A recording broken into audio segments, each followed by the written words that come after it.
मैं एक ही चीज कहना चाहता हूं जी, मोदी जी देश नहीं है, आरएसएस संसद नहीं है और मनुस्मृति संविधान नहीं है।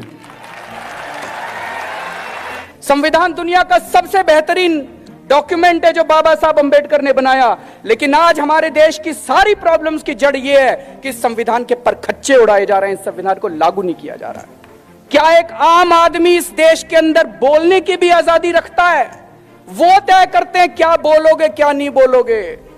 वो कह रहे हैं ये देशभक्त है, ये देशद्रोही है, ये कश्मीरी है, ये नॉन कश्मीरी है, ये जेएनयू वाला है, ये नॉन जेएनयू वाला है। अभी तक इस देश के अंदर हम देखते थे धर्म के नाम पे तो उन्होंने लड़ाया, हिंदुओं को मुसलमान से लड़ाया, हिंदुओं को क्रिश्चियन से लड़ाया, इस जात के लोगों को उस जात से लड़ाया। ये पहली बार हो रहा है जब ये हिंदुओं को हिंदुओं से लड़ा रहे हैं। ये हिंदू भारत माता की जय बोलता है, ये हिंदू भारत माता की जय नहीं बोलता, इसको मारो, इसको पकड़ो। लोग खुलेआम टीवी पे आके कह रहे हैं इसका गला काट देंगे, इसको पाकिस्तान भेज देंगे। ये बाबा साहब अंबेडकर का संविधान कहता है? नहीं कहता है। ये बाबा साहब अंबेडकर के सपनों का भारत नहीं है। ट्विटर के ऊपर आके लड़कियों को मां बहन की गालियां दे रहे हैं, सोशल मीडिया के ऊपर मां बहन की गालियां दे रहे हैं। एक टीवी चैनल की बहुत बड़ी पत्रकार है जिसका रोज आप टीवी में प्रोग्राम देखते हैं, उसको फोन कर करके गाली दी जा रही है, तू बाहर निकल तेरा ये कर देंगे। उसको ट्विटर के ऊपर गालियां दी जा रही है। एक दिन मिली मेरे को 3-4 दिन पहले और वो बड़ी नर्वस हो रही थी कि मैं अब सुरक्षित हूं कि नहीं हूं। इतने बड़े बड़े पत्रकारों को गालियां दी जा रही है। लेकिन दुख ये होता है कि जो लोग गालियां दे रहे हैं उनको सोशल मीडिया के ऊपर हमारे प्रधानमंत्री जी फॉलो करते हैं, ट्विटर के ऊपर। ऐसा क्यों हो रहा है? इनको कहां से इतनी, उनको कहां से ये एनकरेजमेंट मिल रहा है, कहां से ये साहस मिल रहा है कि वो इतने बड़े बड़े पत्रकारों को गाली दे सके? साहस मिल रहा है क्योंकि प्रधानमंत्री जी उनको फॉलो कर रहे हैं। उनको प्रधानमंत्री आवास पे बुला के उनके साथ फोटो खींची जाती है, वो फोटो ट्विटर के ऊपर है। चर्चा शुरू हुई कि सावरकर को स्कूलों के सिलेबस में लाया जाना चाहिए कि नहीं लाया जाना चाहिए।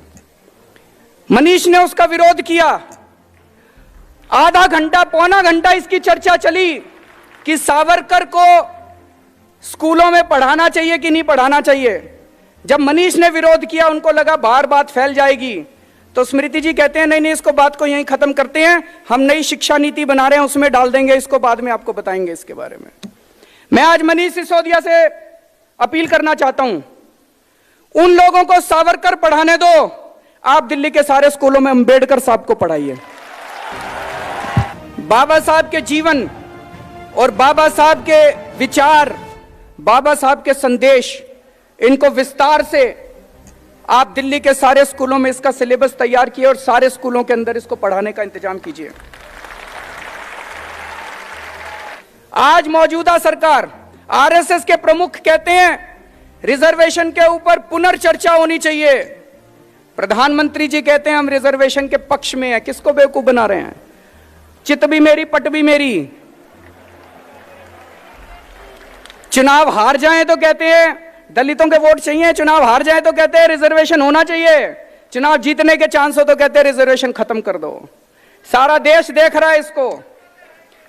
मैं एक ही चीज कहना चाहता हूं जी, मोदी जी देश नहीं है, आरएसएस संसद नहीं है और मनुस्मृति संविधान नहीं है। आज ये देश कौन से संविधान से चलाने की कोशिश की जा रही है? बाबा साहब अंबेडकर के संविधान से या मनुस्मृति के संविधान से? हम ये बर्दाश्त नहीं करने वाले, ये देश ये बर्दाश्त नहीं करने वाला। बहुत सालों के संघर्ष के बाद, बहुत सालों की लड़ाई के बाद आजादी मिली थी और आजादी के बाद बाबा साहब अंबेडकर ने हमें यह संविधान दिया है। इस संविधान के लिए हम अपनी जान की बाजी लगा देंगे, लेकिन इस संविधान के विरुद्ध कोई काम नहीं होने देंगे।